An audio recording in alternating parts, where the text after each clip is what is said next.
ये प्रश्न है, जैसे कि हमने श्री विष्णु पुराण जी में पढ़ा है कि 4 युग मिलकर एक चतुर्युग बनता है, फिर जब 1000 चतुर्युग होते हैं तो ब्रह्मा जी का एक दिन, फिर ब्रह्मा जी की आयु 100 वर्ष है, अर्थात सृष्टि इसके बाद प्रलय हो जाती है। महाराज जी, अब प्रश्न ये उठता है कि अगर किसी जीव को भगवत प्राप्ति हो गई तो क्या उस जीव को इस सृष्टि की अवधि तक विश्राम मिलेगा, अर्थात नहीं, अभी अभी इसी क्षण भगवत प्राप्ति, अभी संसार चक्र खत्म, अभी परमानंद में स्थित, कोई प्रलय नहीं, कोई नाश नहीं, कोई परिवर्तन नहीं।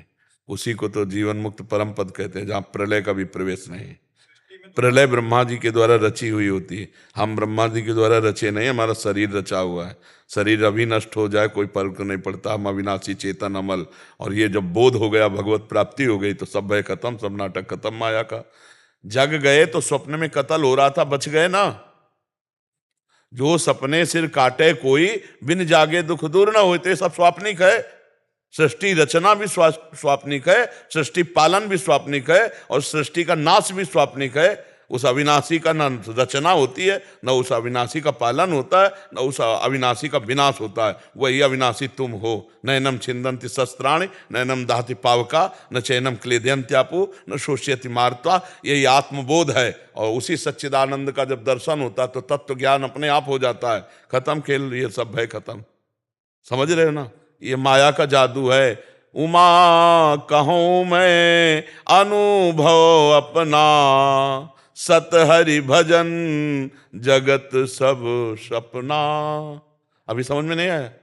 ये भगवान, ये मैं तो हाथ खड़े करके आपके श्री चरणों में शरण में हूँ, ठीक है, लेकिन कभी कभी ये बुद्धि की तरह से तर्क करती है। ये क्या हमसे उत्तर ले लो? तो इसका अभी कई महीनों से ये तर्क क्या कि जैसे हमको अभी भगवत प्राप्ति हो गई किसी भी, अभी तुम जाना ही नहीं भगवत प्राप्ति किसे कहते। एक बार तो खा के तो देखो, फिर आगे इसके बाद क्या दिखता है। पहले भगवत प्राप्ति का लक्ष्य बना। न सृष्टि है, न पालन है, और न लय है। ये त्रिगुण की माया में है, और त्रिगुणातीत है भगवत प्राप्ति। जब वो दृष्टि आ जाएगी, है ही नहीं। अरे भैया, स्वप्न में सब कुछ दिखाई दे रहा, जगने पे कुछ है क्या? तो अभी तुम स्वाप्निक पुरुष हो, जगे हुए पुरुष हो क्या? तुम्हें ब्रह्मबोध हो गया क्या? तुम्हें भगवत साक्षात्कार हो गया क्या? तो स्वाप्निक संकल्प विकल्प हो रहे, अब जगाने की चेष्टा करने, जग जाओ धीरे धीरे, निरंतर नाम जप करो। और ये जो सृष्टि प्रलय की कथा लिखी हुई है कि हम भयभीत होकर ऐसे भगवान की शरण में जाएं, ये सत्य है। संसार की लीला में ये ऐसा होगा, लेकिन हम ऐसा भजन करना है कि अब हमको इस प्रपंच से ऊपर उठ जाना है। और भगवत प्राप्त में कुछ नहीं होता, ना प्रलय होती है, ना पालन होता है, ना लय होता है। अभी ज्ञान तो है नहीं। अब भी आत्मस्वरूप का क्या पालन होता है? अब भी आत्मस्वरूप का कौन बाल बाका कर सकता है? इसका ब्रह्मा सृजन कर सकते हैं। जो ब्रह्म की आत्मा है वही हमारी आत्मा है। अभी बच्चे हो, कैसे समझोगे? नाम जप करो तब समझ में आएगा। ये तो आध्यात्म का खेल है। नाम जप करते रहो, पहले भगवत प्राप्ति की तरफ चलो। गुरुदेव भगवान, आपके सानिध्य में हूँ काफी समय से। ये मेरे बुद्धि कभी कभी प्रश्न करती है, लेकिन मैं इसका चिंतन नहीं करता हूँ। आपके चरणों के तो आप समझ में आ रहा है कि नहीं? जैसे स्वप्न में आप देख रहे हो कि एक मित्र मिला, पत्नी मिली, लड़का, दुनिया का सब प्रपंच देखते हो, क्या कुछ सत्य होता है क्या? यहाँ क्या सत्य है? हमारी बाल्यावस्था सत्य थी क्या? हमारी जवानी सत्य थी क्या? और कुछ दिन बाद ये रूप ऐसा मिट्टी में मिल जाएगा, ढूंढने से नहीं मिलेगा, त्रिभुवन में, त्रिकाल में। ये सब नाटक है माया का, ये सत्य थोड़ी है। और जो हम हैं वो थे, हैं, रहेंगे, कभी विनाश नहीं। अग्नेयास्त्र हमारा कुछ नहीं जला सकता, वायुवास्त्र हमारा कुछ नहीं उड़ा सकता, वरुणास्त्र हमारा कुछ नहीं भिगो। तभी तो नैनम छिंदन्ति शस्त्राणि नैनम दाहति पावका। अभी ना आत्मज्ञान है ना भगवत साक्षात्कार, तो बुद्धि तो चंचल हो ही जाएगी। नाम जप करते रहो, और जो संशय आवे उसका उत्तर लेते रहो, मानते रहो। आप मानते रहो तो जान जाओगे। अगर मानोगे नहीं तो फिर तर्क में बुद्धि फंसा करके निगेटिव भी चला सकती है, नकारात्मक सोच भी ला सकती है। महाराज जी, मानने के लिए भी पावर चाहिए क्या अंदर? हाँ, भजन के बिना तो मान्यता भी नहीं होगी। भजन इसीलिए बारी मथे घृत होए बरु, सिकता ते बरु तेल, बिनु हरि भजन न भवतरी या सिद्धा। सपना कब लगता है महाराज जी? जब उठ जाते हैं तब सपना लगता है? जब ज्ञान होता है तब। जब ज्ञान हो जाता है तब तो ज्ञान, अपने स्वरूप का बोध हो जाता है, या भगवान का दर्शन हो जाता, तब लगता है कि अरे, जैसे रस्सी को सांप मानकर डर रहे हैं, पर जब तक सीधा प्रकाश रस्सी में नहीं पड़ेगा और हम रस्सी नहीं जानेंगे, तब तक हम डरते रहेंगे।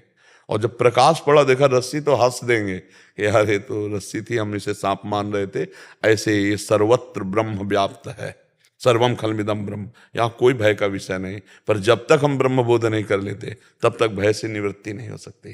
क्योंकि महाराज जी बहुत कठिनता पड़ती है उस बातों को कठिनता इसलिए पड़ती है कि हम आसक्त हो गए हैं शरीर में, शरीर के भोग। हम कह रहे हैं बहुत छोटी बात है तंबाकू, चाय छोड़ना कठिन है।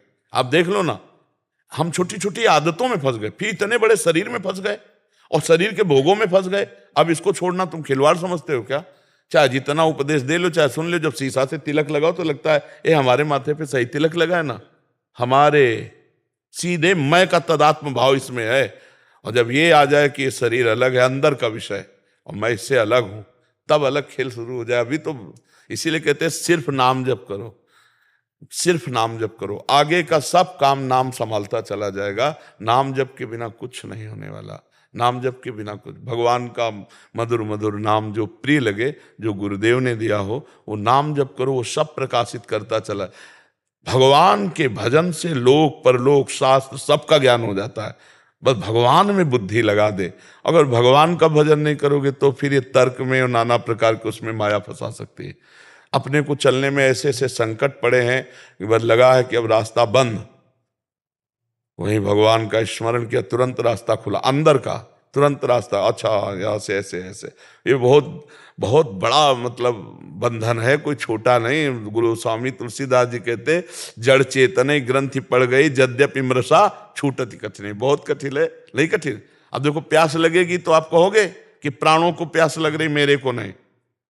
यह भूख प्यास प्राणों का धर्म है, मेरा नहीं। नहीं, मुझे प्यास लगी है, मैं देखना चाहता हूं, मैं सुनना चाहता हूं। ये तदात्म हटे ज्ञान के द्वारा तब। पर ये सब छोड़ो, नाम जप करो, वो अपने आप आगे का रास्ता पुष्ट कर देंगे।